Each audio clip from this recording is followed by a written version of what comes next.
Alright, for this video, I'm going to show you how to develop some legato techniques. So basically I'm going to take sort of like something I've shown before, but just break it down into like a smaller sequence. So I'll show you the notes first, and then I'll show you how it would sound playing it to a click track.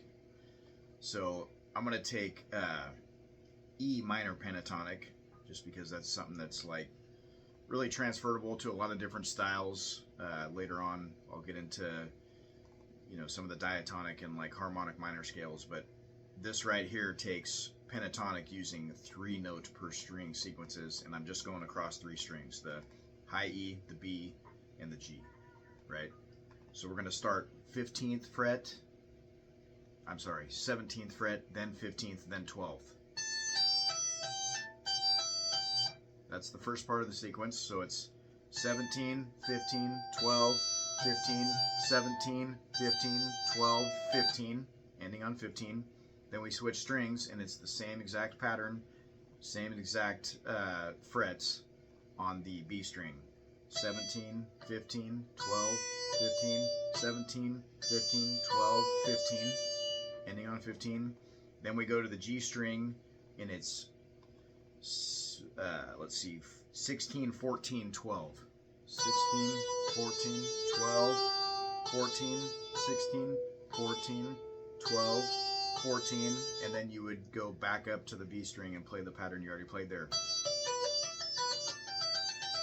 Right? So I'm going to go through the whole thing, and you can just make this repeatable during a practice session.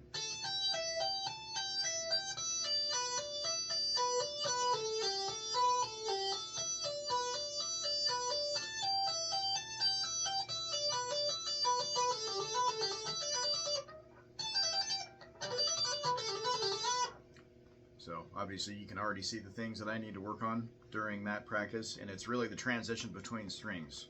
So here's the things to focus on. Like, I'm using my right hand to mute any unwanted string noise from any other string, and also I'm using the back of my index when I start moving to strings.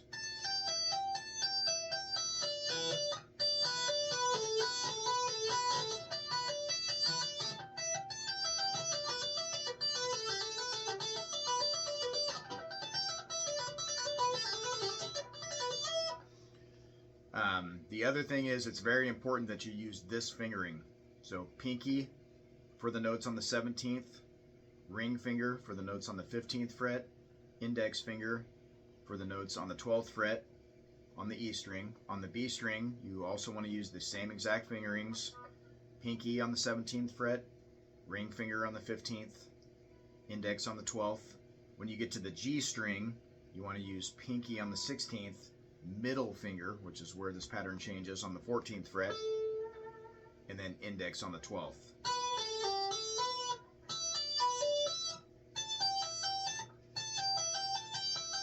Okay, now I'm going to get my metronome going and show you an example of playing this using 8th notes.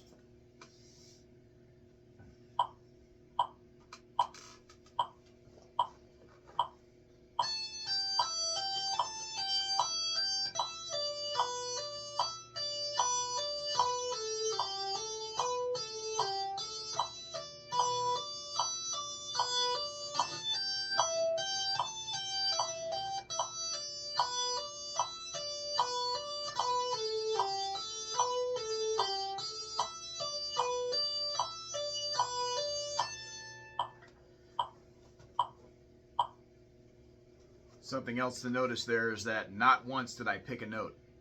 My hand is only there to stop unwanted string noise. Even when I change strings, I'm not picking a note at all. It's important to practice legato this way, because you become more reliant on your left hand to do the note changes, and you're hitting the notes hard enough to actually make them sustain and ring out a note. I mean, there are plenty of times in live performances, or just playing in general, where I'm like picking a string once in a while, but for this practice, for developing specifically a strong legato technique, I want you to not use the pick at all, even when you're changing strings, right? Just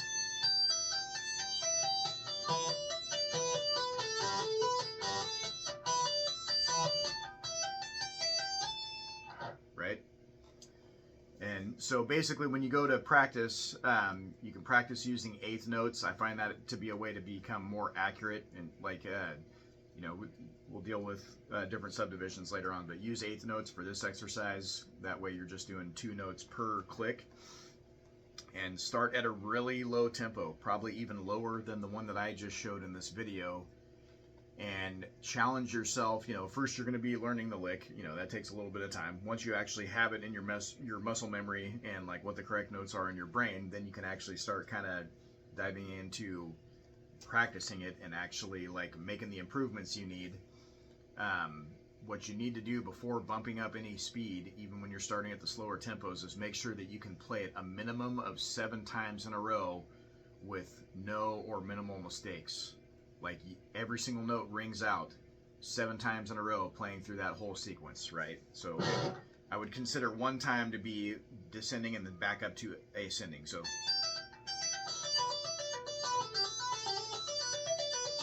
that's one time.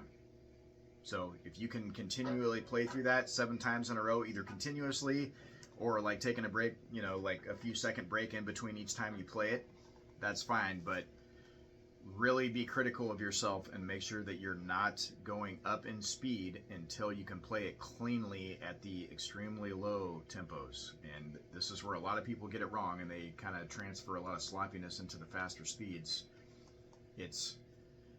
It really helps your technique, and it doesn't take that long. This could be a matter of weeks of doing this. Like, you're not going to be able to do it in one practice session. It's not going to happen. But a matter of weeks or maybe a couple months, if you're diligent at this and practice it every day for 15 minutes, like after, I'd say, in my case, say it like when it was early on, like 3 weeks is when I start, going off to the races. Like, it's kind of like difficult at first, and it could be a little frustrating, but you reach like a certain point where, okay, all of a sudden my muscle memory is kicking in, and I know this without even thinking about it.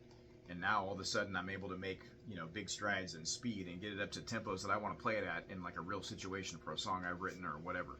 I mean, everybody wants to be able to shred. Of course, it's fun, but you can't shred cleanly until you get the notes right at the slower tempos. That is today's lesson for legato.